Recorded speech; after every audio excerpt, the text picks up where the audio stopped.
નવરાત્રી દરમિયાન માતાની આરાધના કરવા માટે ખેલૈયાઓ 9 દિવસ માટે ચાચર ચોકમાં ગરબે ઘૂમતા હોય છે. જો કે આ દિવસો દરમિયાન તેમણે પોતાના ડાયટનું પણ ખાસ ધ્યાન રાખવાનું છે. તો ચાલો આજના આ વિડીયોમાં આપણે જાણીએ કે કેવી રીતે નવરાત્રી દરમિયાન ખેલૈયાઓ હેલ્ધી રહી શકે છે. નવરાત્રી દરમિયાન સામાન્ય રીતે લોકોને થાક લાગતો હોય છે અથવા તો તેઓ ડિહાઇડ્રેટ થઈ જતા હોય છે. આથી આવી ઘટનાઓને ટાળવા માટે ખેલૈયાઓએ પહેલાથી જ બેલેન્સ ડાયટ લેવાનું શરૂ કરવું જોઈએ. ખેલૈયાઓએ પોતાના ડાયટમાં પ્રોટીનનું પ્રમાણ વધારે રાખવાનું છે.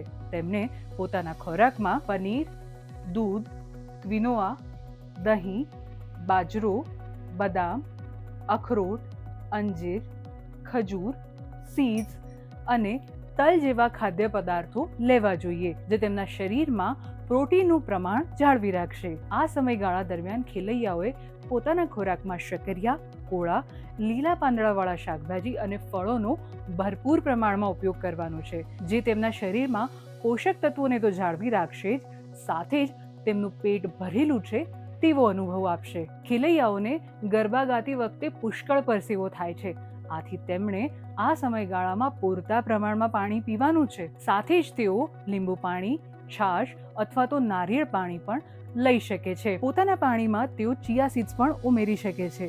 સાથે જ જો તેઓ તેમાં લીંબુના થોડા ટીપા ઉમેરશે તો તેમને લાંબા સમય સુધી એનર્જેટિક રાખશે. આ સાથે જ નિષ્ણાતો ખેલૈયાઓને સમજાવે છે કે તેમને તળેલું અથવા તો ડીપ ફ્રાઈડ ફૂડ ન ખાવું જોઈએ, કારણ કે તે તેમને સુસ્ત બનાવશે. આ સાથે જ તેમણે કેફીનયુક્ત પીણા જેમ કે ચા, કોફી અથવા તો કહેવાતા એનર્જી ડ્રિંક નથી લેવાના. આ સાથે જ તેમણે રિફાઇન્ડ શુગર અથવા તો પ્રોસેસ્ડ ફૂડ લેવાનું ટાળવું જોઈએ. જો તમને આ વિડીયો ઇન્ટરેસ્ટિંગ લાગ્યો હોય તો અમને કમેન્ટ કરીને જરૂરથી જણાવજો અને આવા જ ઇન્ટરેસ્ટિંગ વિડીયો જોવા માટે હેપીએસ્ટ હેલ્થ ગુજરાતીને ફોલો કરો.